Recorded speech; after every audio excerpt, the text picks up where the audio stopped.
வணக்கம் உங்களே. இன்றைய பதிவு ஒருத்தருடைய காலில் ஒருத்தர் விழுகிறது நல்லதா?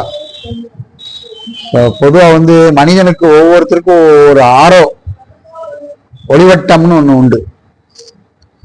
ஒவ்வொருத்தருக்கும் ஒளிவட்டமும் ஒவ்வொரு வித்தியாசமா இருக்கும். அதுக்கு ஆரா அப்படிம்பாங்க. அப்படிம்பாங்க. நீங்க தெய்வங்களுக்கு பார்த்துக்கலாம். பின்னால ஒரு பெரிய ஒளிவட்டம் வரைஞ்சி வச்சிருப்பாங்க பிரகாசமா. அந்த மாதிரி ஒவ்வொருத்தருக்கும், எல்லா மனிதர்களுக்கும் உண்டு. நல்ல திட்டமா உள்ளவங்களுக்கு, இல்ல நல்ல ஞானி சித்தர், இவங்களுக்கு ஒளிவட்டம் நல்லா பிரம்மாண்டமா இருக்கும். ஒளிவட்டம் பிரகாசமா இருக்கும்.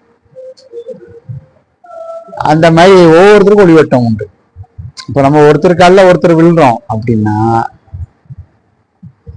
விழுதம்ல நான் ஒருத்தர் காலில் விழுறேன், என்னுடைய வயதுக்கு மூத்த ஒரு காலில் ஒருத்தர் காலில் விழுறேன் அப்படின்னா எனக்கு ஒண்ணும் இல்லை. ஆனா யார் காலில் விழுறனோ அவங்களுக்கு தான் என்னுடைய பாவத்துல அங்கு அவங்களுக்கு போயிரும் அப்படின்னு இந்து சாஸ்திரம் சொல்றது. நான் ஒரு பெரியவர் காலில் விழுறேன் அப்படின்னா என்னுடைய பாவத்துல கொஞ்சம் அவருக்கு போயிடுறதா சொல்லப்படுது. இப்ப நான் விழுந்தோன்னா அவர் என்ன செய்வாரு? நான் நல்லா இருங்க அப்படின்ட்டு. இப்ப என் காலிலே ஒருத்தங்க விழுறாங்க, விளம்பரம் நினைச்சுவோம் நல்லா இருங்க. அப்படிங்கும்போது என்னுடைய நான் ஒருத்தர் காலில் விழுந்தா என்னுடைய பாவம் அவருக்கு போகுது.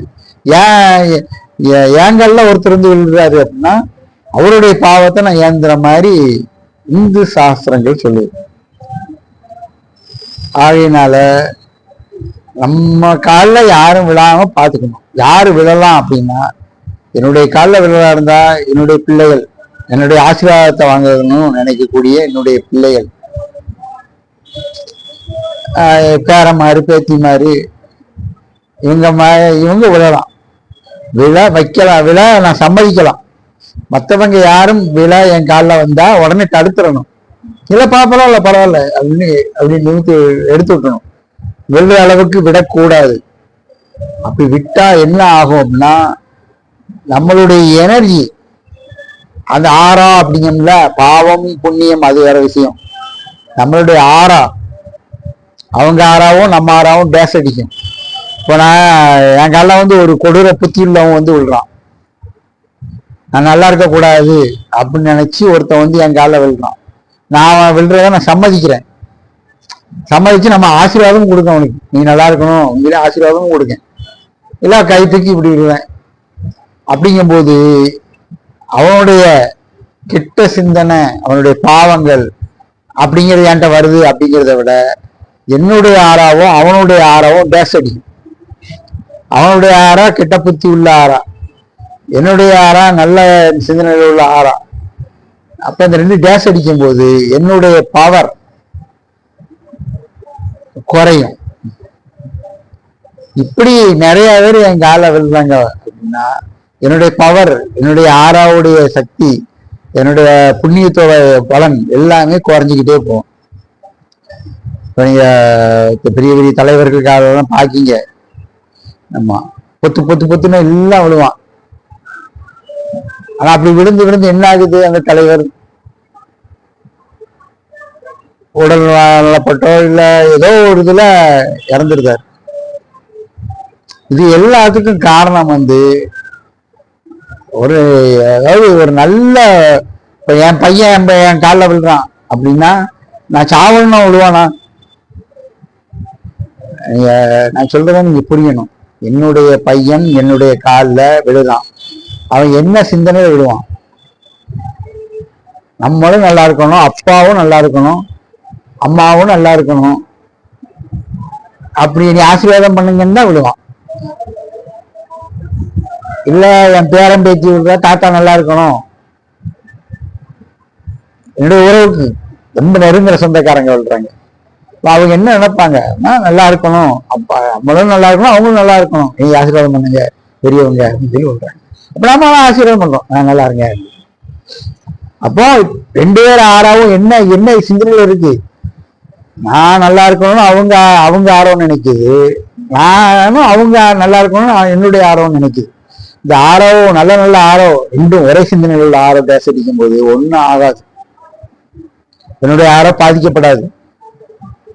நான் வாழ்த்துனேன்னா அவங்களுடைய பாவங்கள் நான் ஏத்துக்கிட்டாலும் எனக்கு ஒண்ணு செய்யாது. அது இதே இது வெளியே இருந்து ஒருத்தர் வந்து நீ என் காலில் வந்து விழ வராரு.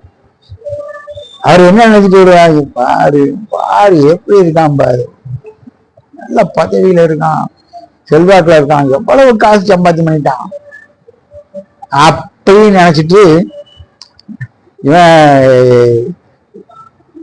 இப்படியா எவ்வளவு நாளைக்கு இருக்கான்னு பார்ப்போம் அப்படின்னு சொல்லி என் காலில் விடுவான். எத்தனை நாளைக்கு இந்த பதவி இருக்குன்னு பார்ப்போம், அதிகாரத்துல இருக்கான்னு பார்ப்போம்னு என் காலில் விடுவான். என்ன செய்ய இவன் காலெல்லாம் விழுந்து தொலைக வேண்டியிருக்கு அப்படின்னு நினைச்சிட்டு விடுவான். இப்படி விழுந்து விழுந்து விழுந்தா இப்படி ஒருத்தர் வந்து நம்ம ஆசீர்வாதம் வாங்க வர்றாரு. இப்ப வெளியே உள்ள ஆளுக்கு நம்ம காலில் விழ வைக்கலாமான்னா விழ வைக்க கூடாது. யாருக்கும் ஆசீர்வாதம் வழங்க கூடாது. விழா வர்றாங்கன்னா பிடிச்சுக்கணும். பிடிச்சு இல்ல போங்க போங்க போங்கன்னு பத்தி விட்டுருவோம். காலில் விழா வச்சுக்கணும். நமக்கு தோரணையில அப்படின்னா நம்ம விழுந்துருவோம்.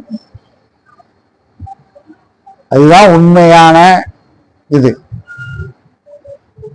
நமக்குன்னு ஒரு ஆர்வம் இருக்கு, நம்ம காலில் வளர்றவங்களுக்கு ஒரு ஆர்வம் இருக்கு. ரெண்டும் சிந்தனை ஆர்வமும் பேச அடிக்கும். ரெண்டும் ஒண்ணு போல இருக்கணும். என் காலில் உள்ள வர்றவங்க நான் நல்லா இருக்கணும்னு நினைக்கணும். அவ்வளவுதான். ஏன் என்னுடைய ஆரோக்கியம் பாதிக்கப்படாம இருக்கும், என்னுடைய உடல்நிலை நல்லா இருக்கும், என்னுடைய பூர்வ புண்ணியம் நல்லா இருக்கும், எல்லாமே நல்லா இருக்கும். அதனால யாரும் உங்க காலில் விழ வராங்க அப்படின்னா, அந்நியர்கள் யாரும் விழ வராங்க, வெளியே உள்ள ஆட்கள் விழ வராங்க அப்படின்னா தயவு செய்து விழ விடாதீங்க. அப்படி தடுத்து சரி சரி சரி சரி அப்படின்னு சொல்லிட்டு அப்படி அப்படி அனுப்பிடுங்க. உங்க பிள்ளைகள் விழுது, உங்க பிள்ளைகள் உங்க மேல பாசமா இருக்கணும். அப்பா நல்லா இருக்கணும், தாத்தா நல்லா இருக்கணும் அப்படின்னு சொல்லி உங்ககிட்ட ஆசீர்வாதம் வாங்குறது இருக்குது. கூட கொஞ்ச நாள் இருக்கணும். தாத்தா இன்னும் 10 வருஷம் தாத்தா இருக்கணும், 20 வருஷத்துக்கு இருக்கணும் தாத்தா, என் கல்யாணம் முடியத்துட்டு நீங்க இருக்கணும் தாத்தா அப்படின்ட்டு விழும். அப்ப அதெல்லாம் நம்மளை வந்து ஊக்குவிக்கும், நம்மளோட ஆரோக்கியத்தை திடப்படுத்தும்.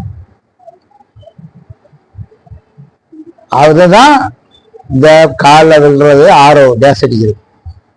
இன்னும் நிறைய ஆரோவை பத்தி பேசினா இன்னும் நிறைய பேசலாம். ஆரோ எல்லாம் அதெல்லாம் மணி சக்தியினால உள்ளது ஆரோ. ஆமா, அதனால தயவு செய்து யாரும் பெரிய தோரணையில் உட்காந்துட்டு ஆசீர்வாதம் யாரும் வாங்க தயவு செய்து வெளியுள்ள ஆட்கள் உங்க காலில் விட சம்மதிக்காதீங்க. மேலும் ஒரு நல்ல பதிவு பார்ப்போம். நன்றி.